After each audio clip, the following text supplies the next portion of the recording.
Hi hello ಎಲ್ರಿಗೂ ನಮಸ್ಕಾರ. Welcome back to KPSC ಸಂದೇಶ.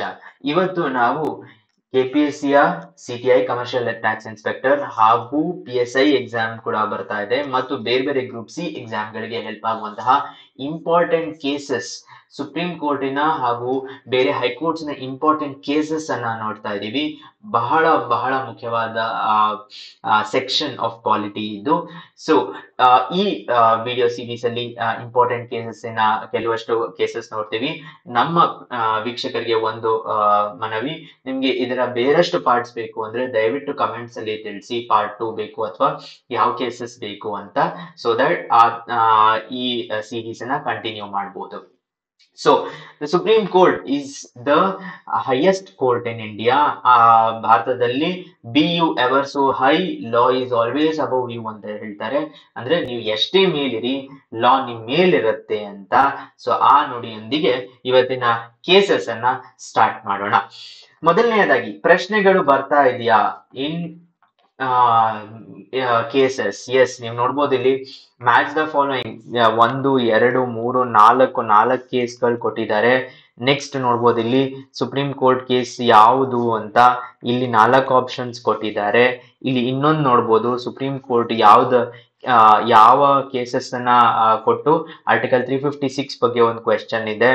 ಹಾಗೆ ಇಲ್ಲಿ ಕೂಡ ನೋಡ್ಬೋದು Kesavananda Bharati versus state of Kerala supreme ಕೋರ್ಟಿನ ಕೇಸ್ ಬಗ್ಗೆ. ಸೊ ಇದರ ಅರ್ಥ ಬಹಳಷ್ಟು ಕ್ವೆಶ್ಚನ್ಸ್ ಬರ್ತಾ ಇದೆ ಆನ್ ಕೇಸಸ್. ಸ್ಪರ್ಧಾರ್ಥಿಗಳೇ, ಕೇಸಸ್ ಬಗ್ಗೆ ನಾವು ಹೆದರ್ಕೋಬಾರ್ದು, ಯಾಕಂದ್ರೆ ಅದು important part of the administration. ನೀವು ಅಡ್ಮಿನಿಸ್ಟ್ರೇಷನ್ ಸೇರ್ಕೋಬೇಕು ಅಂದ್ರೆ ಇಟ್ ಈಸ್ ನ್ಯಾಚುರಲ್, ಆದ್ರೆ ಅದು ನಮ್ಗೆ ಬಂದೇ ಬರುತ್ತೆ. Point number 1. ಪಾಯಿಂಟ್ ನಂಬರ್ 2 ಏನು ಅಂತ ಅಂದ್ರೆ, ಬಹಳ ಡೆಪ್ತ್ ಅಲ್ಲಿ ಕೇಸಸ್ ಕ್ಲಾಸಸ್ ಆಗ್ಲಿ ಸಬ್ ಕ್ಲಾಸಸ್ ಆಗ್ಲಿ ತಿಳ್ಕೊಳ್ಳೋ ಅವಶ್ಯಕತೆ ಇಲ್ಲ. ಆ ಕೇಸಿನ ಸಬ್ಸ್ಟ್ಯಾಂಟಿವ್ ಜಡ್ಜ್ಮೆಂಟ್ ಅಂತ ಹೇಳ್ತಾರೆ. ಅಂದ್ರೆ ಸಬ್ಸ್ಟೆನ್ಸ್ ಏನು, ಅದು substantive judgment, what is the substance of it, ಅದನ್ನ ತಿಳ್ಕೊಂಡ್ರೆ ಸಾಕು. ಸಬ್ ಕ್ಲಾಸಸ್ ತುಂಬಾ ಓದ್ಕೊಂಡು ಹೋಗೋ ಅವಶ್ಯಕತೆ ಇಲ್ಲ. ಇಲ್ಲಿ ನೋಡ್ಬೋದು ನೀವು, ಆ ತರದ್ ಯಾವುದೇ ಪ್ರಶ್ನೆಗಳು ಬರೋದಿಲ್ಲ. So let start. ಮೊದಲನೆಯ case justice KS Puttaswamy and ANR versus Union of India and others.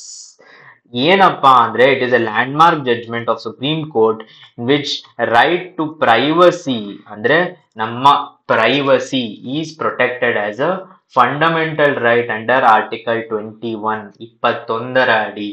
Right to life and liberty ಕೆಳಗಡೆ ರೈಟ್ ಟು ಪ್ರೈವಸಿ ನ ಪ್ರೊಟೆಕ್ಟ್ ಮಾಡಿದೆ. ಅಂದ್ರೆ ಏನರ್ಥ? ಸ್ಟೇಟ್ ಅಂದ್ರೆ ರಾಜ್ಯ ಏನಿದೆ, ನಮ್ಮ ಪ್ರೈವಸಿಯನ್ನ ಇಂಟ್ರೂಡ್ ಮಾಡಬಾರದು, ಇದು ನಮಗೆ ಬಿಟ್ಟದ್ದು. ನಾವು ಏನು ಮಾಡ್ತೀವಿ ಅಂದ್ರೆ ನಮ್ಮ ಪ್ರೈವೇಟ್ ಡೀಟೇಲ್ಸ್ ಆಗ್ಲಿ, ನಮ್ಮ ಪ್ರೈವೇಟ್ ಇನ್ಫಾರ್ಮೇಶನ್ ಆಗ್ಲಿ, ಅದನ್ನ ಸ್ಟೇಟ್ ಮಿಸ್ಯೂಸ್ ಮಾಡಬಾರ್ದು. It's a very very very very important judgment, recent years ಅಲ್ಲಿ ಪಾಸ್ ಆಗಿರುವಂತದ್ದು. ಇದರಿಂದ ಆರ್ಟಿಕಲ್ 21 ಏನಿದೆ, ರೈಟ್ ಟು ಲೈಫ್ ಅಂತ ಏನ್ ಹೇಳ್ತೀವಿ, ಅದು ವಿಸ್ತೃತಗೊಂಡಿದೆ ಅಂತ ಹೇಳ್ತಾರೆ. ಎಕ್ಸ್ಪ್ಯಾಂಡ್ ಆಗುತ್ತೆ. ಲೈಫ್, ಬದುಕು ಅನ್ನೋದು ಅದರ ಕ್ವಾಲಿಟಿ ಆಫ್ ಲೈಫ್ ಅನ್ನ ಎನ್ಹ್ಯಾನ್ಸ್ ಮಾಡಿದೆ ಈ ಜಡ್ಜ್ಮೆಂಟ್ ಇಂದ ಅಂತ ನಾವು ತಿಳ್ಕೋಬಹುದು. ಸೊ ಯಾವತ್ತೇ ಆದ್ರೂ ಪುಟ್ಟಸ್ವಾಮಿ ಅಂತ ಬಂದ್ರೆ ನೆನ್ಪಿಟ್ಕೊಳ್ಳಿ, P for Puttaswamy, P for privacy, ಯಾವುದೇ ಕನ್ಫ್ಯೂಷನ್ ಇಲ್ಲ. Next, Indian Young lawyers association and others versus the state of Kerala and others. ಏನಪ್ಪಾ ಅಂತ ಅಂದ್ರೆ, ಸುಪ್ರೀಂ ಕೋರ್ಟ್ ಈ ವಿಷಯದಲ್ಲಿ restriction upon the entry of women, ಅಂದ್ರೆ ಮಹಿಳೆಯರು ಶಬರಿಮಲೆಯ ಒಳಗಡೆ ಹೋಗುವ ಒಂದು ರಿಸ್ಟ್ರಿಕ್ಷನ್ ಏನಿದೆ, ಯಾವ ಏಜ್ ಗ್ರೂಪ್, 10 ರಿಂದ 50 ಏಜ್ ಗ್ರೂಪ್ ಇರುವ ಮಹಿಳೆಯರು ಶಬರಿಮಲೆ ಟೆಂಪಲ್ ಒಳಗಡೆ ಹೋಗಲು ಅವಕಾಶ ಇರಲಿಲ್ಲ. ಇದನ್ನ ಸುಪ್ರೀಂ ಕೋರ್ಟ್ ಅನ್ಕಾನ್ಸ್ಟಿಟ್ಯೂಷನಲ್ ಅಂತ ಡಿಕ್ಲೇರ್ ಮಾಡಿದೆ. ಸೊ ಈ ಜಡ್ಜ್ಮೆಂಟ್ ಏನ್ ಫರ್ದರ್ ಏನ್ ಹೇಳಿದೆ ಕೋರ್ಟ್ ಅಂದ್ರೆ, ಡೈರೆಕ್ಷನ್ಸ್ ಕೊಟ್ಟಿದೆ to ensure the safety of women pilgrims entering the shrine. So ಶರಣಮಯ್ಯಪ್ಪ ಅಂತ ನೀವು ಇಲ್ಲಿ ನೋಡಬಹುದು, ಇದು ಶಬರಿಮಲಾ ಶ್ರೈನ್ ಒಳಗಡೆ ಹೋಗಕ್ಕೆ ವುಮೆನ್ಗೆ ಅವಕಾಶ ಕೊಟ್ಟಿದೆ ಅನ್ನೋದು Young Lawyers Association and Indian Young Lawyers Association and others. So e judgment is about Shabarimala. Okay. Next judgment, Navtej Singh Johar and others versus the Union of India. ಏನಪ್ಪ ಜಡ್ಜ್ಮೆಂಟು ಅಂತ ಅಂದ್ರೆ Supreme Court decriminalised homosexuality by striking off parts of section 377. ನೀವು ನೆನ್ಪಿಟ್ಕೋಬೇಕು, section 377 homosexuality ಬಗ್ಗೆ, 377 of penal code. ಯಾಕೆ ಅಂದ್ರೆ ಇದನ್ನ it violated the fundamental rights of L G B T Q ಕಮ್ಯುನಿಟಿಯ fundamental rights ಇದು ನಮ್ಮ ಅಗೇನೆಸ್ಟ್ ಹೋಗ್ತಾ ಇದೆ, ಮೂಲಭೂತ ಹಕ್ಕುಗಳ ಅಗೇನೆಸ್ಟ್ ಹೋಗ್ತಾ ಇದೆ. ಹಾಗಾಗಿ ಈ ಕೆಲವಷ್ಟು ಸೆಕ್ಷನ್ಸ್, ಎಲ್ಲ ಸೆಕ್ಷನ್ಸ್ ಅಲ್ಲ, striking of parts of section 377 of the IPC. ಇದು ನವತೇಜ್ ಸಿಂಗ್ ಜೋಹಾರ್ ಇದು ಅವರ ಭಾವಚಿತ್ರ. ಇವರು LGBTQ ಕಮ್ಯುನಿಟಿಯ ಆಕ್ಟಿವಿಸ್ಟ್ ಅಂತ ಗುರುತಿಸ್ಕೊಳ್ತಾರೆ ಹಾಗೂ ಅವರ ಪರವಾಗಿ ಬಹಳಷ್ಟು ಹೋರಾಟಗಳನ್ನ ಮಾಡಿದ್ದಾರೆ. ಸೊ ನಮ್ಗೆ ನವತೇಜ್ ಸಿಂಗ್ ಜೋಹಾರ್ ಅಂತ ಬಂದ ತಕ್ಷಣ ನಾವು ಇಮಿಡಿಯೇಟ್ ಆಗಿ homosexuality and 377 ಅಂತ ಹುಡುಕಿ ಆನ್ಸರ್ ಅಲ್ಲಿ ಟಿಕ್ ಮಾಡಬೇಕು. Next, Joseph Shine versus Union of India. ಏನಪ್ಪಾ ಅಂದ್ರೆ ಇದರಲ್ಲಿ the supreme Court struck down section 497 of the IPC, adultery ಅಂತ ಏನ್ ಹೇಳ್ತಾರೆ, on the grounds that it violated article 14, 15 and 21. 14, 15 ಬಂದು ನಮ್ಗೆ ರೈಟ್ ಟು ಈಕ್ವಾಲಿಟಿ. ಸೊ ಆ ಆರ್ಟಿಕಲ್ಸ್ ವಯಲೇಟ್ ಆಗ್ತಿದೆ. ಯಾರದ್ದು ಅಂದ್ರೆ ವುಮೆನ್ ಇಂದು. Okay, women in right to equality ಮತ್ತು right to life and liberty violate ಆಗ್ತಾ ಇದೆ. ಯಾವುದರಿಂದ ಅಂದ್ರೆ 497 of IPC.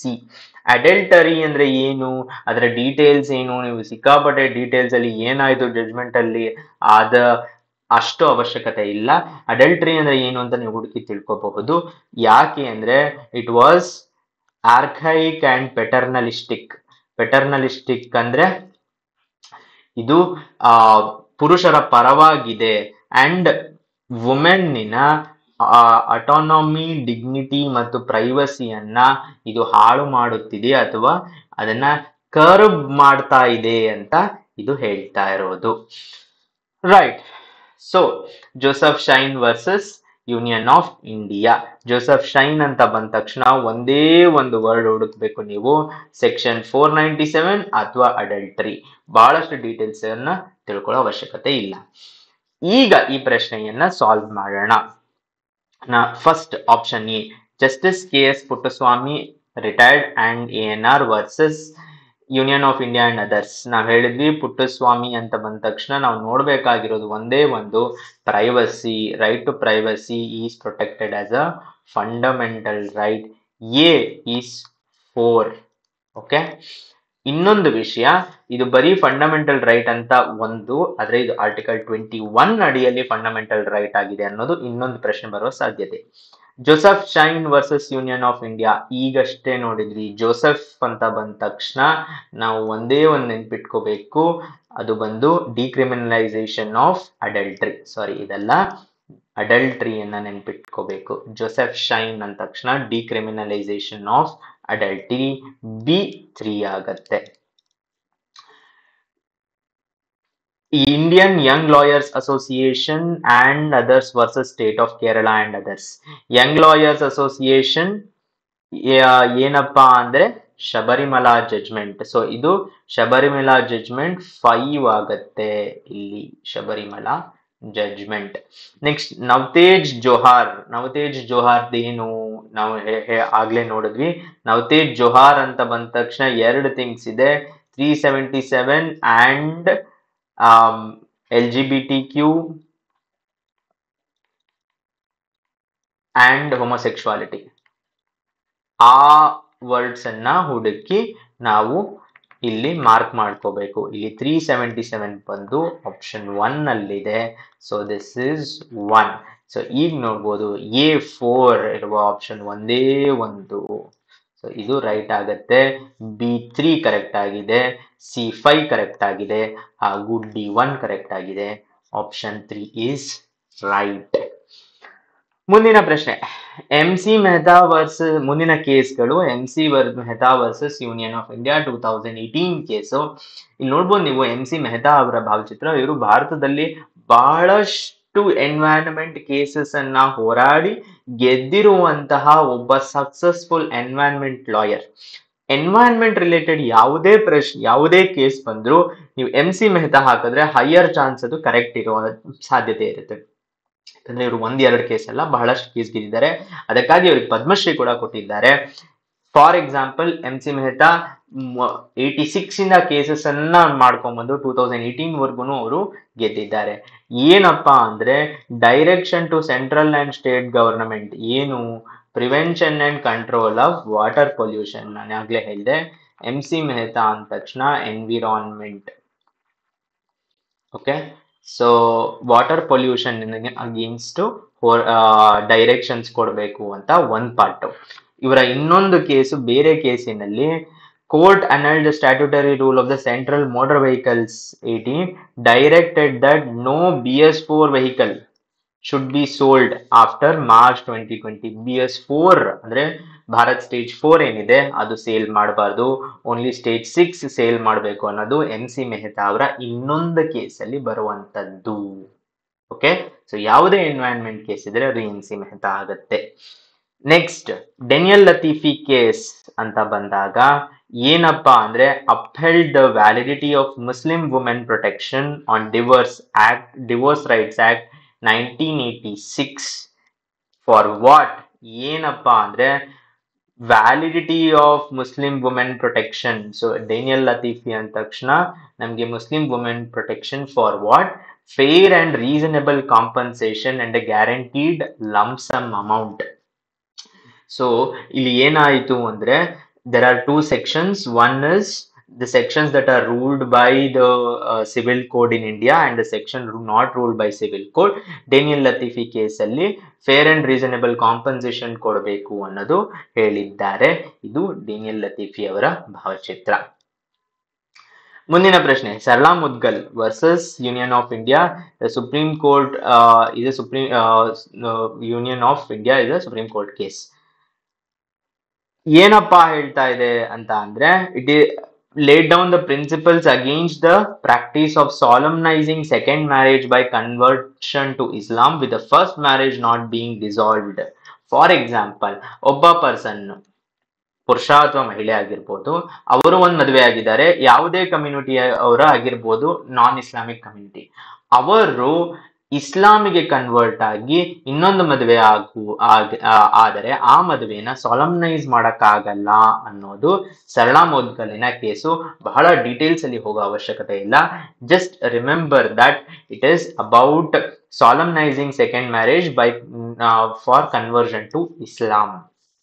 Next, John Vallamattom versus the Union of India. ಏನು ಅಂತ ಕೇಳಿದ್ರೆ, ಸುಪ್ರೀಂ ಕೋರ್ಟ್ ಇದರಲ್ಲಿ ಸೆಕ್ಷನ್ 118 ಅನ್ನ ಸ್ಟ್ರೈಕ್ ಡೌನ್ ಮಾಡಿತ್ತು. ಯಾಕೆ ಅಂದ್ರೆ Indian succession act is unconstitutional as it violates article 14 of the constitution. ಏನ್ ಹೇಳ್ತಾ ಇದೆ ಇದರಲ್ಲಿ ಅಂದ್ರೆ, ಸಕ್ಸೆಷನ್ ಆಕ್ಟ್ ಆಫ್ ಅಂದ್ರೆ Indian succession act for other minority communities ಇರೋದು ಆರ್ಟಿಕಲ್ 14 ಅನ್ನ ವೈಲೇಟ್ ಆಗ್ತಾ ಇದೆ ಅಂತ ರೂಲ್ ಬಂದಿತ್ತು. ಬಟ್ ಇದರ ಮೋರ್ ಇಂಪಾರ್ಟೆಂಟ್ ರೂಲಿಂಗ್ ಅಲ್ಲಿ ಏನಿದೆ ಅಂತ ಅಂದ್ರೆ, court necessity of uniform civil code article 44 ಬಗ್ಗೆ ಕೊಟ್ಟಿದ್ದಾರೆ.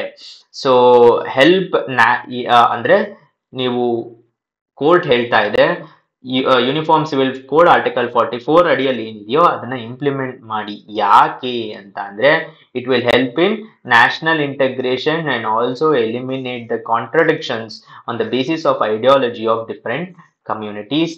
That is John Vallamattom case. ಈಗ ಪ್ರಶ್ನೆ ನೋಡೋಣ. ನಾವು ಎಲ್ಲಾ ಕೇಸು ಡಿಸ್ಕಸ್ ಮಾಡಿರುವುದು ಇಲ್ಲಿ ಬಂದಿರುವ ಕ್ವೆಶ್ಚನ್ಸೇ. ಯಾವುದು ಕೇಸು ಸುಮ್ಮನೆ ತಗೊಂಡು ಡಿಸ್ಕಸ್ ಮಾಡಿದ್ದಲ್ಲ. Which of the following cases the supreme court gave directions to central and state government to take appropriate steps for prevention and control of water pollution. ನಾನು ಆಗ್ಲೇ ಹೇಳಿದೆ, ಈ ತರದ ಪ್ರಶ್ನೆ ಬಂದಾಗ ಒಂದೇ ಒಂದು MC Mehta versus Union of India ಯಾವಾಗ್ಲೂ ಟೇಕ್ ಮಾಡಬೇಕು. ಡೇನಿಯಲ್ ಲತೀಫಿ ಅಲ್ಲ, ಯಾಕಂದ್ರೆ it is about fair compensation. Sarla Mudgal ಅಲ್ಲ, ಯಾಕೆ ಅಂದ್ರೆ it is about second marriage, solemnising second marriage. John Vallamattom ಅಲ್ಲ, ಯಾಕಂದ್ರೆ ಇಟ್ ಈಸ್ ಅಬೌಟ್ ಆರ್ಟಿಕಲ್ 44ಗೆ ಒಂದು ಪುಷ್ ಕೊಡುವಂತ ಒಂದು case, plus Indian succession act ಬಗ್ಗೆ ಇರುವಂತಹ ಒಂದು ಕೇಸು. ರೈಟ್, ಸೊ ಅದರೊಂದಿಗೆ we have come to the end of important cases of the supreme court. ಇದು CTI ಎಕ್ಸಾಮ್, PSI ಹಾಗೂ ಗ್ರೂಪ್ C ಎಕ್ಸಾಮ್ಸ್ಗೆ ಹೆಲ್ಪ್ ಆಗುತ್ತೆ ಅಂತ ನಾನು ಭಾವಿಸ್ತೀನಿ. ಇದರ ಭಾಗ 2 ಬೇಕು ಅಂದ್ರೆ ದಯವಿಟ್ಟು ಕಮೆಂಟ್ಸ್ ಅಲ್ಲಿ ತಿಳಿಸಿ. ನೆಕ್ಸ್ಟ್ ವಿಡಿಯೋ ಲೆಕ್ಚರ್ ಅಲ್ಲಿ ನಾವು ಅದನ್ನು ತರ ಟ್ರೈ ಮಾಡ್ತೀವಿ. ಅಲ್ಲಿವರೆಗೂ ನಿಮ್ಮ ಸಪೋರ್ಟ್ ಹೀಗೆ ಇರಲಿ. ಧನ್ಯವಾದಗಳು.